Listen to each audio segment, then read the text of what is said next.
Our next guest started a season at quarterback for Utah State, and then he played 3 seasons at quarterback for BYU. I think he's the only guy on the planet that's done that, so we have to have him on this show. With the Cougars, he threw for over 4,000 yards and 35 touchdowns, ran for 858 yards and 6 more touchdowns. He's an analyst for BYU football broadcasts on the BYU Sports Network. It is always our pleasure to welcome Riley Nelson to the Wise Guys, who literally gave his all to the Cougars on the football field. You gave your ribs, you gave your back, you gave your knee. Man. I think you gave your ankle, and you may have had a few concussions, but you did it all. That's quite the intro, as only you can do. Yes. And this being the 10th anniversary of me graduating from Utah State, and the last time I picked up a football in a meaningful, in an actual meaningful setting, I'll take any introduction I can get at this point.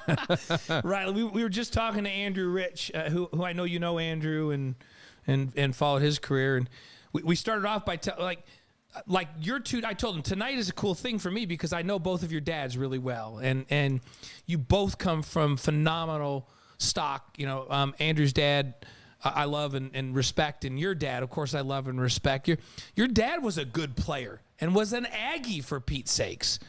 But he raised you right because he sent you. You started out as an Aggie, but you saw the light. And how could your dad possibly support you coming down to BYU? He used to talk about it. I didn't know how he could possibly do it, but he supported you wholeheartedly coming down to the Y, didn't he? I mean, let's be honest. As much as we care about schools and representation, in the Nelson household, we appreciate good football. And what my dad saw me play in 2006 for the Utah State Aggies, just being 100% honest, and anybody can go look it up on collegefootballreference.com. That was not good football. So at whatever, sadness or whatever negative emotions he felt by me leaving the Aggies, I think it was at least equally, if not outweighed, by the excitement of me getting to come down and play for the Y, a perennially ranked program. And while it kept me from, playing behind those behemoths, I remember first time he came down to practice at BYU, he just couldn't stop talking about the size of the linemen, right? And all that. So we love good ball above anything else. We love good ball in the Nelson household, and then allegiances to universities or logos come second. That's now number look, 2. You're a freshman at Utah State there in 2006. You have 7 starts. You're elected the team captain. Big shot coming out of Logan High School, 84 touchdowns, like a bazillion yards, 4,000 actually according to the books, but we'll go with a bazillion. But Mr. Football from the Deseret 4,000 plus. 4,000 plus. So, but you're coming down here. You play in Provo. You don't play in that game. BYU wins 38-0. What do you remember from that night? With Jason Beck as the starting quarterback, I mean, all you need to know about the state of Utah State's program was John tweaked his ankle the week before against Boston College, and they're like, "Hey, John, why don't you rest it?" Just no, I can play. It's like, trust me, we'll do okay without you. And sure enough, 38-0. I mean, we to me though, that's a good frame of reference for how much the rivalry has improved. I mean, since basically Lavelle took over until the mid 2000s, even the late 2000s. There was geography tying you, and the Aggies used to beat up on the Cougars in the 30s, 40s, and 50s. But I mean, it was not, speaking of the Nelson family love for good football, it was not good football between Utah State and BYU. And as you look from 2010, when they got their first win in I don't know how many years, I'm pretty sure it was close to 30, or no, a little over 20. But in 2010, and then as you look through, I think from 2010 to 2019, those 10 matchups, I think it was 6-4, right? Just in favor of BYU, and the games got far more competitive. Utah State started winning them. They won a couple in Provo, and it really has brought some excitement to this rivalry just in time for it to kind of be coming to an end. Coming to an end essentially. I want to take you back. So after that freshman, you go out on your church mission and you serve in Barcelona, which, by the way, one of Brendan, my favorite cities. Where I love Barcelona. I'd go there in a heartbeat any summer you want me to go. While on your mission, at what point do you start thinking about, I think I probably need to go down south and be. Was it while you were on your mission? How did that even happen? Yeah.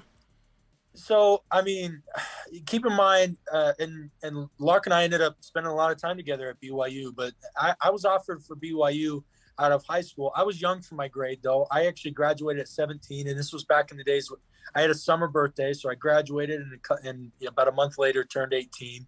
And this was during the 19 age years for a mission, and I had to sit around. Well, they'd already offered a quarterback in our class. He'd already accepted. James Lark was coming to Provo, and the class was full. And so they offered me, but it was for after my mission. And the whole gray shirt thing, I just never felt comfortable with that. I also felt like, I wanted to, gray shirt, you're not on the team, right?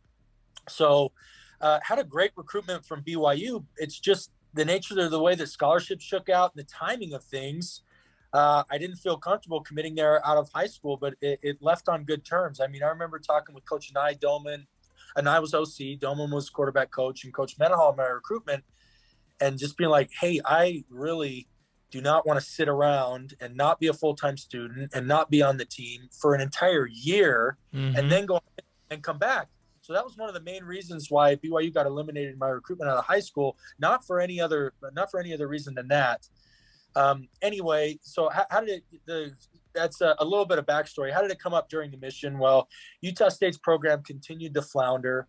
And at the time and Aggie fans will remember this, and maybe the real diehard sports fans will, Randy Spetman was the AD at the time. He decides to move on from Coach Guy, lets him go.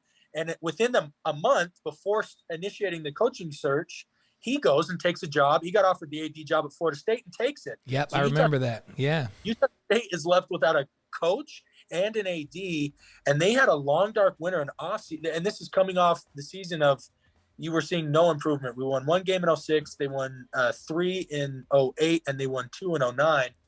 Now, they ended up finding Gary Anderson, who resurrected the program and really laid the foundation for what it's become today. But that all happened after the fact. I wasn't thinking about it because I was only getting bits and pieces and I wasn't really checking in. But what happened was I got an email. I opened up an email one day. And of course, BYU respects the recruiting rules, but they also know how to play the game, right? An email from my dad saying, hey, Coach Doman has been calling me, every once in a while over the last couple of months. But this last week, I got 2 calls from him. I got a call from Anai, and I got a call from Coach Doman just checking in to see how I'm doing. And it was at that point they couldn't initiate a recruitment. But my dad said, I think they want to talk to you, but they know they can't. If you're interested, shoot them an email. And so I shot them an email and, of course, responded back. And they said, whatever's changed, and at that time their circumstances has changed with the timing of how James went on his mission and then Max coming back. A lot of things have changed from 06. And again, having those favorable memories of my recruitment from high school where it didn't work out coming out of high school in 06, it seemed to work out for me coming back in my mission from 09, and the rest is history. It's quite a journey. Do you remember you and I did a sit-down interview in, I think, 2011, might have been 12. It was right after 2011, leading into 12, right? I'd come back in against Utah State. Yeah. Big man on campus, and I think, and what was impressive to me, and we'll talk about. We're going to obviously march through probably one of the most interesting and exciting drives in the history of the BYU Utah State series here in a moment. But one thing that we noticed is that guys followed you. They played harder for you. The line worked a little harder to protect you. The fans bought into you. What was it? What was the Riley Nelson magic? You didn't go 13-0. You didn't win a national championship or a Heisman Trophy like some of the others that had come through.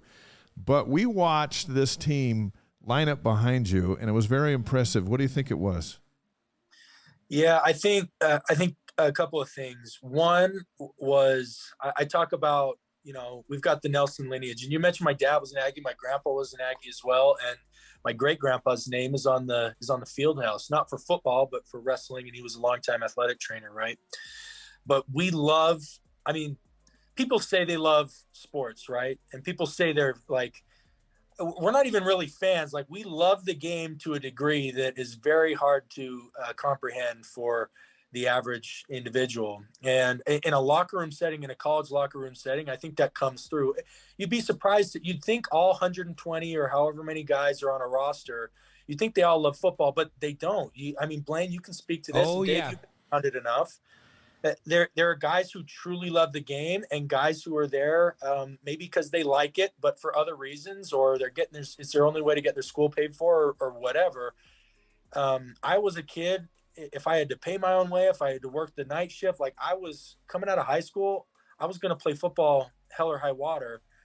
And so I loved the game. And that was first and foremost, because it attracted me to other guys in that locker room, which there were a lot who absolutely loved the game. And then second was my teammates weren't dumb. I mean, in that 2010 season, we went back and forth, and the locker room was split. The coaching staff was split. The fan base was split. Everyone was split on whether or not we go Riley or Jake. My injury against Florida State, my shoulder injury against Florida State kind of made the decision for everybody. And that's when Jake became the future.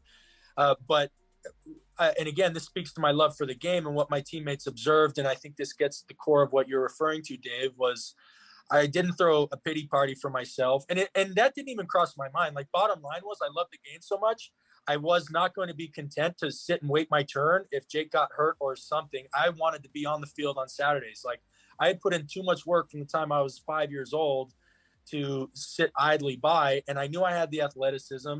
I knew I had the work ethic, and I was willing to learn any skill I could. And I really think, you say, what was it? That offseason, going to the coaches, convincing them to let me try out for special teams, making the punt unit, making the kickoff unit, making the punt return unit, and contributing even in a very small, unimpactful way on special teams, up to the point of being thrown in against Utah State. That was what you were seeing. My teammates had observed all that with me. And then when I got kind of thrust into that main position of quarterback, they all, it was put on full display. It's interesting, Riley. People, when they think about leadership, two names that always come up are you and Brandon Doman. And they always say, what's the formula for leadership? I go, well, followership is what the definition of leadership. If people will follow you, then you're a leader, right? And the common denominator between you and Brandon is Brandon was out playing wide receiver before he played. He was like, get me on the field, let me play, which earned respect of teammates that just said, this dude just plays, and he'll do whatever it takes to help the team. That's the same thing that you did. That's the common thread between the two of you that I believe made a huge difference. And what has that done for you to recognize that, hey, I'll just do whatever it takes to win. I'll do whatever it takes to contribute. How's that helped you since football? Yeah, it's been great. And I just want, and by the way, thank you, Blaine. I appreciate you saying that. And coming from you, who was a very revered and talented leader in his own right, that means a lot. I will say, it does, in the game of football, it does have its double-edged sword, right? In that on 3rd and 8, when you're between the 40s and you should just be content to throw the ball away or check it down, knowing that he's not going to get the first down. It's fine. Doing whatever it takes in that scenario leads to broken ribs, rib, back, exactly. Yeah. But no, I mean, post football, it helps. You just entitlement is one of, and unfortunately, it's becoming more and more common in our society. But credit my parents and just really my entire extended family. It was something that simply was not part of the fabric of our family or the fabric of my upbringing. And so no matter how menial, small, dirty, or unpleasant the task, if it needed to be done, the cavalry was not coming. No one was coming to do it for you.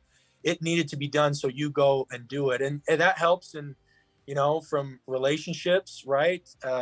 Doing whatever it takes to nurture that. And then also for your kids. And then professionally, I mean, it becomes easy, right? Not to get on a diatribe here about the current American work culture, right? But where everyone's looking to try and get away with doing the least amount possible.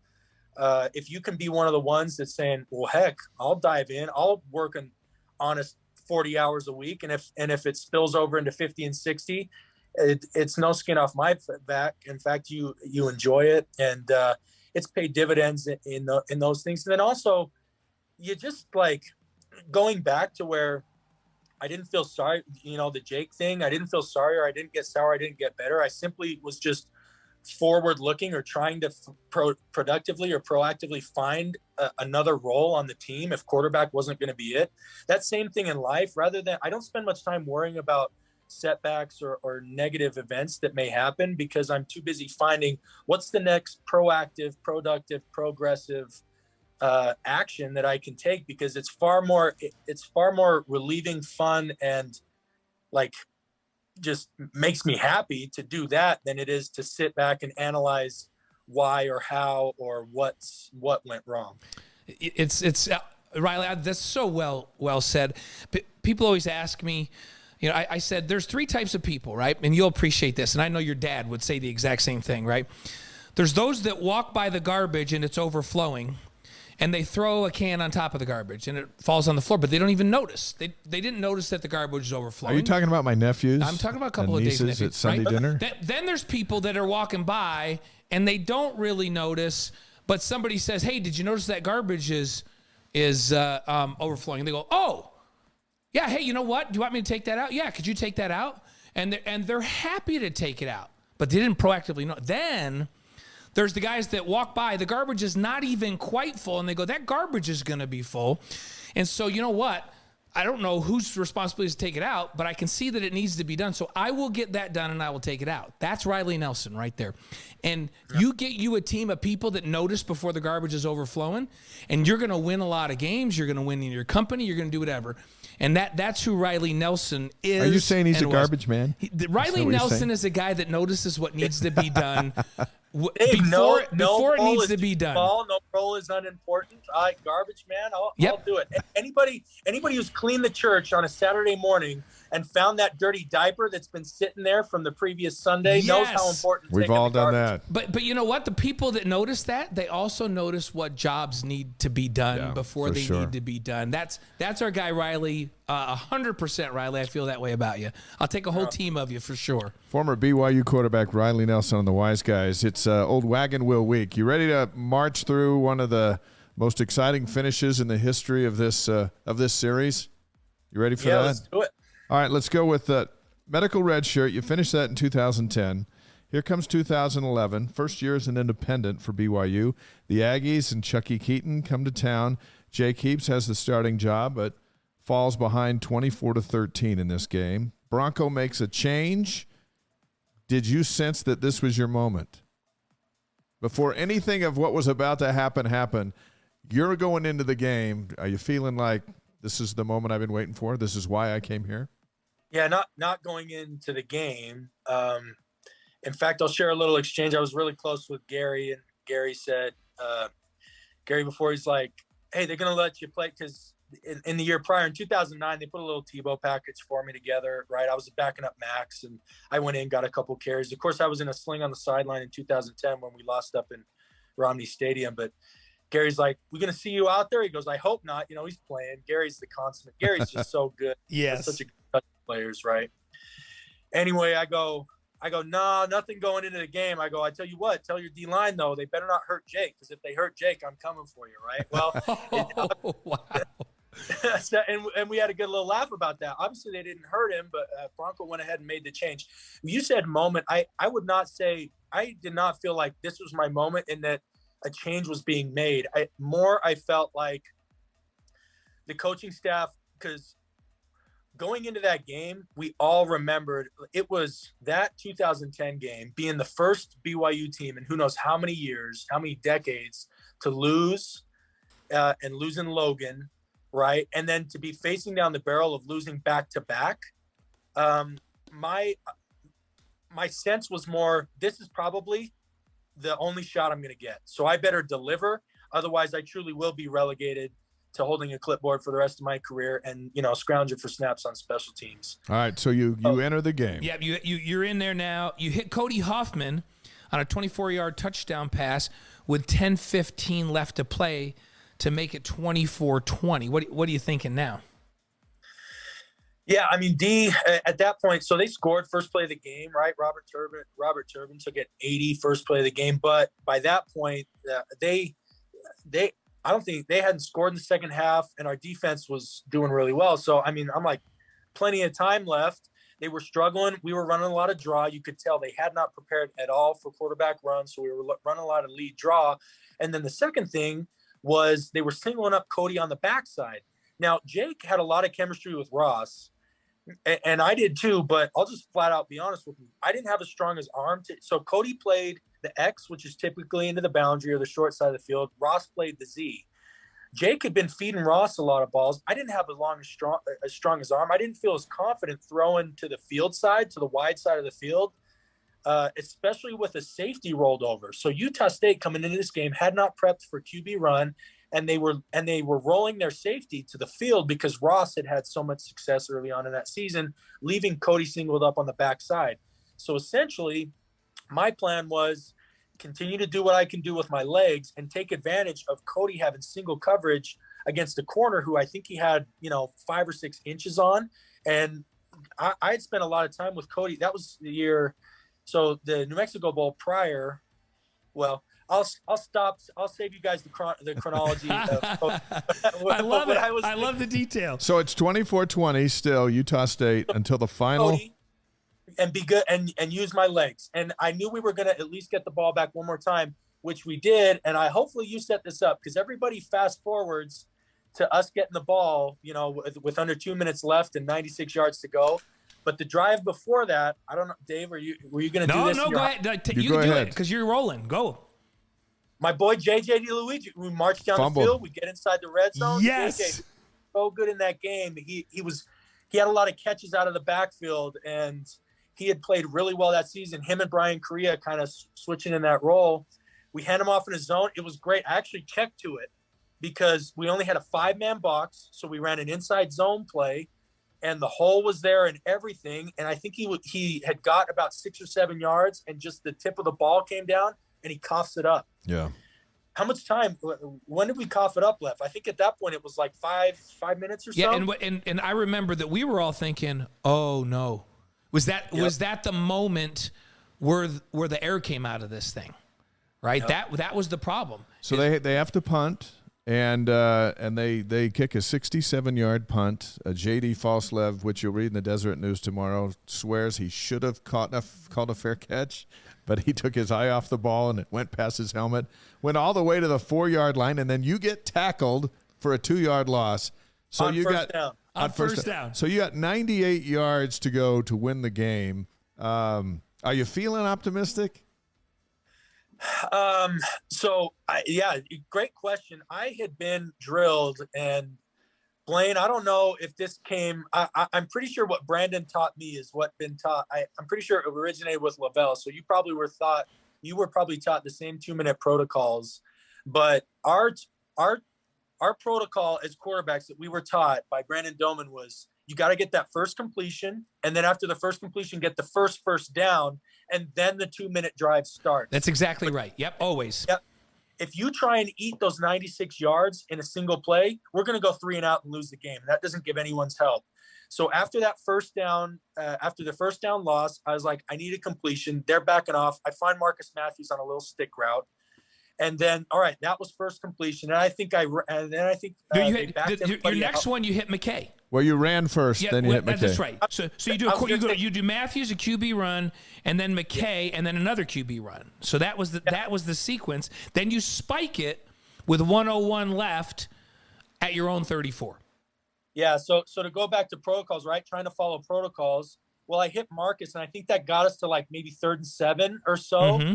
And they dropped everybody back. We called 4 verts, and then I signaled comebacks on the out. But the second that I saw them rush 3, and then the 2 middle linebackers that they had on the snap, no one was respecting my QB run. They took depth back to 12 yards. I'm like, all right, get your first completion, get your first down. Right. I knew I could get that first down. The problem was those first 3 downs, I think at that point it was under a minute. And then, so we call a dash play.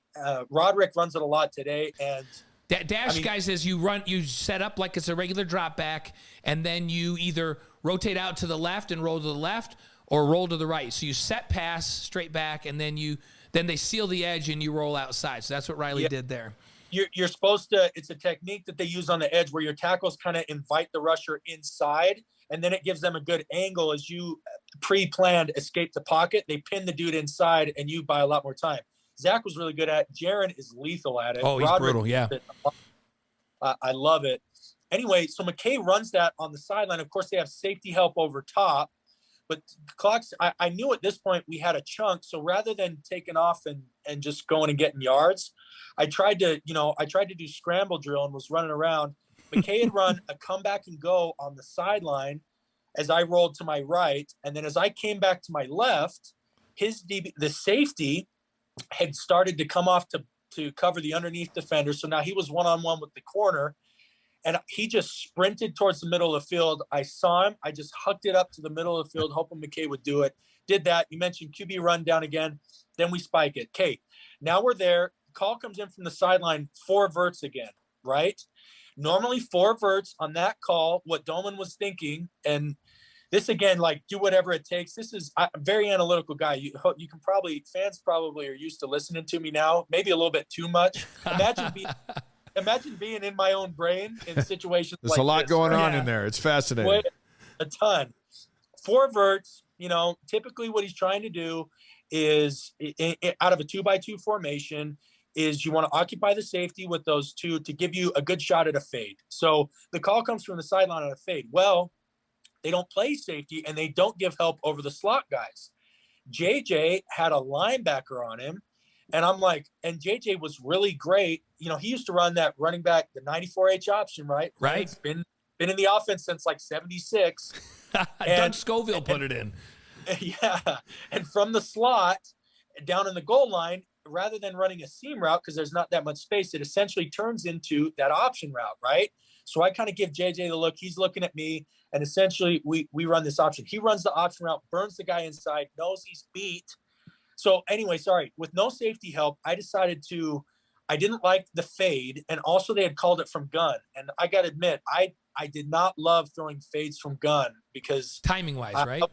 Yeah, I needed to throw that thing confidently. I needed the laces. So I was kind of looking for an out, to be honest. And when they came out and did not have safeties in the back and I saw JJ one-on-one, I was like, ooh, I'm going to take JJ on basically the seam route that converts to the option, beats the dude inside. He knew he was beat. He grabbed him, right? And that's where the clip that everybody's, goes back and watches and it still lives to this day on YouTube.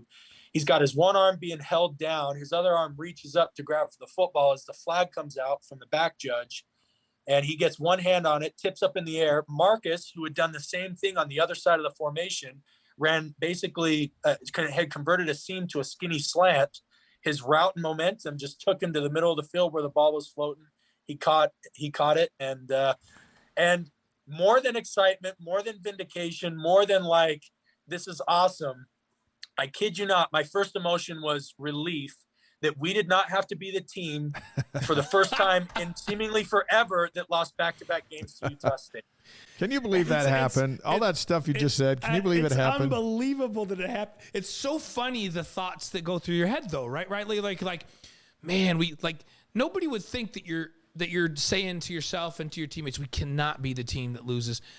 I remember in the dorms, Robbie Bosco and I talking one night, and he goes, I'll tell you the one thing I do not want to ever be. And I go, what? And he goes, I don't want to be the first guy that loses to Utah after we've beat them like however many straight times. So he goes, and you know what else? I do not want to be the starting quarterback here when we don't win at championships because we've won like 8 in a row, right?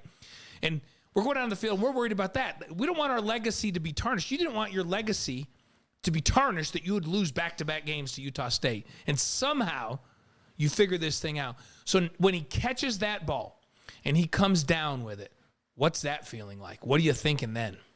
Yeah, after relief set in, then it was just like, oh, thank goodness. Like, we got it done. Dapped up the O-lineman. I think I jumped into Matt Reynolds' arms, headbutting all that stuff. Marcus made this big, long loop, and he was not one for celebration. So I was like, what's he doing? Like, playing to the crowd. Turns out he circumnavigated the entire offense because when he had caught the ball on the first completion of the drive, he had hurt his ribs. Like, his ribs were significantly bruised up. He thought they were broken. He didn't want anybody to tackle him or hit him because he was hurting in his ribs. Anyway, I go over there and find Marcus, and him first because he had made the play. And then, the defense, all my dudes that I was on punt team with, kickoff team, like everybody just comes, and it was just a mob from there. Obviously they come out, defense holds on their last minute desperation. And we actually had this debate in one of our pregame shows. I think it was the pregame show of the Oregon, because some fans were questioning the merits of rushing the field, right? Yeah. It was probably justifiable against Baylor, but we've had some maybe ones where it was questionable. But it is an honest, real reaction. And whether or not, it's a top 10 team like it was Baylor that gets knocked off in LaVell Edwards Stadium, or it's just the relief and exhilaration of escaping, a complete and utter disappointment at the hands of your rivals for a second year in a row, having those fans come down on the field. And then, then it comes out the YouTube video with the Shrek clip and all that stuff. And it's been codified in BYU legend, which I got to say, we talked about how I ended up in BYU. Like, I was just hoping for an opportunity to play at a great program. The fact that I was able to be part of so many memorable moments, both on the field and off, right? That Oklahoma game, I got to be, I was on the team that did that. The Utah win in overtime, Red Alert versus Tulsa. And we had our equal share of disappointments. Lord knows that 2012 year was, right, littered with them, right? But to have all of those things that now 10 years later, and this isn't just on game day. And my coworkers who come down with me as we attend meetings and visit clients in Utah County all laugh. Wherever we go out to lunch, wherever we are, Cougar Nation still comes up and say, "Hey, man, I still remember that day, that play." I never in my wildest dreams thought that was ever going to materialize. So the fact that it has, I'm tickled pink. Well, you won the game, you won the starting job, and for years, yes, mothers could not get their teenage sons to cut their hair so they would flop out of their helmets. There's some good and some bad stuff. So you were you were a trendsetter, and we love that you're still involved with BYU football even to this day. And now you're going to call what could be the last Utah State BYU football game, in our lifetimes. We say, well, that's not possible, but it is quite possible. If something's not on the schedule, it's possible anymore. I don't know that that's going to fit in to the future, and that's a little bit disappointing. But speaking of disappointment, I mean, Utah State's, they're coming into this thing with a disappointing first month. People were picking them to win the league, and they're having a struggle right now. But it is a rivalry game. So give us your keys for this Thursday night for both teams, really. Yeah, I mean, for the Aggies have to. Yeah, Derek Wright, and I imagine the majority of your audience, probably a mix of college football fans, but the majority of them probably Brigham Young, so they probably don't pay that close attention to Utah State. I still do, but like Derek Wright, who's on the Panthers, he's on practice squad, but he's been elevated for a week. He was there. He was a good wide receiver for them, and Devin Tompkins. Oh, Tompkins was phenomenal. They covered a multitude of sins in that offense, right? And so the offense is pretty simplistic. They try and beat you with tempo and spacing and some things like that. But ultimately, you need dudes who can create separation at the top of routes. They are yet to find that guy in this 2022 season. So somehow they got to find it. Or I don't know. I'm actually up here in Logan tonight. I had work up here, and then we brought my kids up here, so I'm up here with my. You're broadcasting under in enemy territory. You're broadcasting tonight. This is the first time I think that's ever happened in behind our show. the lines. Nice. Yeah. When does this air? If I say that I'm doing, reconnaissance work, is that going to first of all, it's on live. We're right live, now, by the way, so all over the we've world. We've already, and then tomorrow it'll be put up as a podcast, and it's always on the YouTube channel available. So basically, people are with us live, and then from this point forward, they can go access it anytime they want. Let us know if we need to send a rescue crew up there to get you out of there. If we need to get you out, let us know. Cat's out of the bag, but like, and I was just about to say, I don't have any intel because nobody's hinted at it up here, and I don't have any sources left anymore that are going to tell me anything of substance. But Bonner blew out his knee late last year, so he's coming back off an ACL only 9 months into his recovery. He doesn't look like the same player. The receiver, they don't have the same caliber of receivers, or at least they haven't found them. I wouldn't be surprised if, we just talked about a quarterback switch that changed the fortunes for BYU. I wouldn't be surprised if Utah State tries to do something like that. Cooper Legas, Yeah. many BYU fans will be familiar with him because he prepped at Durham High. Right. He's up here. He played in their bowl game. He's come in when called upon and made plays. He's a guy that can run around, maybe can change the complexion of this offense. But, I mean, they got to establish the run, but they haven't had a tough time of doing that. They just don't have open dudes, and Bonner their quarterback does not seem to be playing with much confidence. So they somehow have to find that between now and Thursday.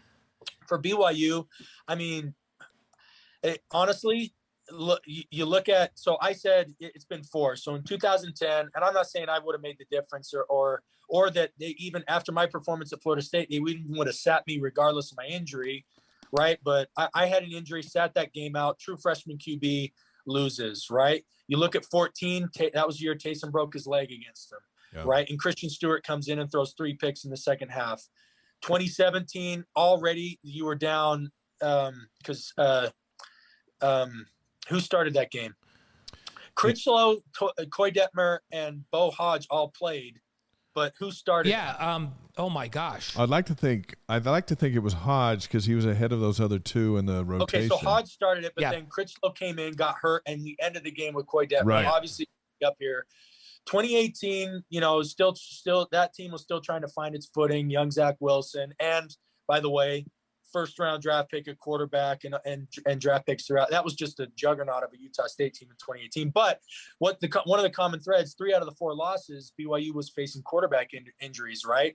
So I hate to boil it down to one player, but like keep Jaren's jersey clean, keep him upright in the pocket, let him do what he does, which is first and foremost, look, he's got the skills. He threw a couple of lasers that, like, he might as well have been throwing a baseball from the outfield, like he was doing a few years ago for the Cougars, but doing it with the football on Saturday nights. Like, all those things aside, his greatest asset is his decision making and the fact that it doesn't change regardless of the circumstances of the game. The dude is unflappable. So if they can just keep him upright in the game, things will be pretty good for the Cougars. So my key is, Bonner's got to find some confidence. He's got to find, his special juice, and then the Cougars just have to, protect Jaren. And it should take, if Utah State can do that, they're still going to have an uphill climb, just because I think there's a lot bigger talent disparity than there's been in recent matchups. And if the Cougars can do that, they should be able to take care of business pretty readily. Taysom Hill concurs to keep the quarterback upright in the Utah State game. And this offensive line, especially in pass, has been really, really good. Their protection's been. Should we do 5 questions? Yeah, we got to do 5 questions with Riley. So these are ones you don't even think about them, Riley. You just answer them, right? So here we go. Yep. So favorite sports movie? Bull Durham. Oh, baseball movie. We've been doing this show. I think we've had like 20 shows. This is the first Bull Durham. But by the way, Andrew Rich. By the way, Rich I'm a Rudy. sucker for everything Kevin Costner. I probably have to say Tin Cup. So Tin Cup was on last night, Riley. I'm just flicking through, and I stop on Tin Cup because it's awesome. I'm not down with Draft Day, but like. Yeah, Draft Day was fun. Brenda says, "Aren't you tired, Riley?" She says, "Aren't you tired?" And I'm like, he's about to hit it like 8 times in the water. I can't turn this thing off, right? Oh, Roy McIlroy, baby. Yeah. So the good one. I like Bull Durham. Favorite band or singer? At the time, probably Kanye West. Kanye West. All right. There you go. I didn't see that. It's a Logan kind of a hip hop. Did not see that coming. Kind of, yeah. I got some eclectic stuff going on that you wouldn't see. Okay. But can I? What my most repeated song is now? What is it? It's Renegade. I got my little 4-year-old addicted to Styx. The beginning of that Styx song. Nice. You know how he's saying, "Oh, mama," and he's walking it in, and he screams, and everything comes in. My 4-year-old eats that up. So that's my most played on my. I gave everybody my new kind of song guy because my nephew ran into him at I don't even know what it was, like a little diner back home in New York. The guy called Jelly Roll, and he sings a song called "Son of a Sinner." I want you to listen to that, and then when I see you Thursday, I want you to tell me if you like it or not. So it's my new one, Jelly Roll, "Son of a Sinner." Okay. Favorite breakfast cereal? Trix or Cinnamon Toast Crunch, but like I've been on a Trix kick. I go back and forth. I haven't had Trix in forever. I might get some Trix. You know what? I left Trix when they went to the fruit shaped and not the puffs, and then they came back to the puffs. Yeah, and something's happened. Trix is good. But Trix is good, and so is Cinnamon Toast Crunch. Those are two fine ones. Anybody that brings a healthy cereal, we give them a hard time. I like the milk after Trix too. It's Oh, like it's a fruit drink. Okay, favorite touchdown pass you've ever thrown? So, oh man, sorry. I know this is supposed to be rapid fire, but in my mind, well, I'll just tell you from each stance, right? So in the state championship, we get man coverage. This is back in high school. We get man coverage, and I have the 100-meter champion lined up at Y in the slot, and they're playing man.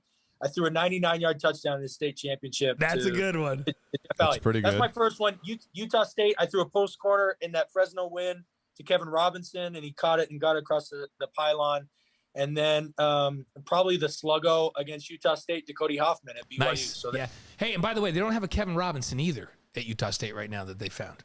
Right. Yeah, that's their problem. That's their problem. So, okay, favorite moment in the BYU-Utah State rivalry. What's your favorite? And it can even be when you were a kid. I'm guessing it's going to be something when you were playing, but your favorite moment in that rivalry. Yeah, I mean, man, when I was playing, we had some rough. I mean, 2009. Sorry, and this is rapid fire. I was gonna say honestly, what was a kid for those that remember Kevin Curtis. I love Kevin Curtis, man. They lost, but I think he had like 170 yards and 2 TDs playing against BYU. They still lost by 20, but I remember that game because like back in those days, the early 2000s, late 90s, early 2000s. Aggie fans had to survive off moral victories, and Kevin Curtis got his against everybody. My deal, I was really bummed out my senior year. I didn't get to play with him because I was injured. And of course, you mentioned Taysom Hill. That was his first, and then he had the ankle, and then he had the elbow. Yeah, his senior year. Anyway, but I mean, those are some of the other ones. I tried to get cute, Blaine, and not tell you the obvious, but I mean, how can it not be? I know what it is. I know what it is, and it's all fair. Yeah, I have to say though, there's we were talking about earlier with Andrew, like there's a few Utes that I always watch and root for, like Eric Weddle was one that how do you not root for Eric Weddle? Kevin Curtis was an Aggie that I just had to root for, right? When he was part of the Greatest Show on Turf, right?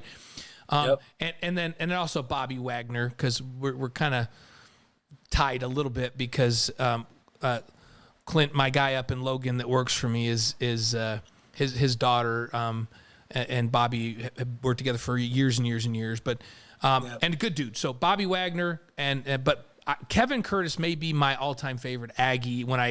Merlin Olsen is, but I think Kevin may be my second all-time favorite.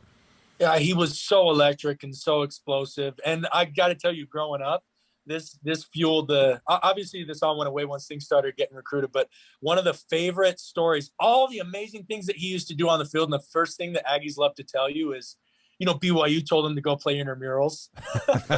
That's unbelievable. The legend here was he went and tried on at BYU, and he not only was he not accepted on the team, that they said, hey, we have a really strong intramural program, maybe you should go play for them. And instead he packed his stuff up, drove 120 miles north, and had a Hall of Fame career for that. Unbelievable. Hey, we're not perfect down here. Nope. We're trying, but we are not perfect down here. So, Riley, thank you for your time tonight. Riley, so great to have. We love this format that we get to do on Tuesday nights, because when else do we get to get in depth on all these things? This is that we love having you on and love being able to get in depth on all this stuff with you.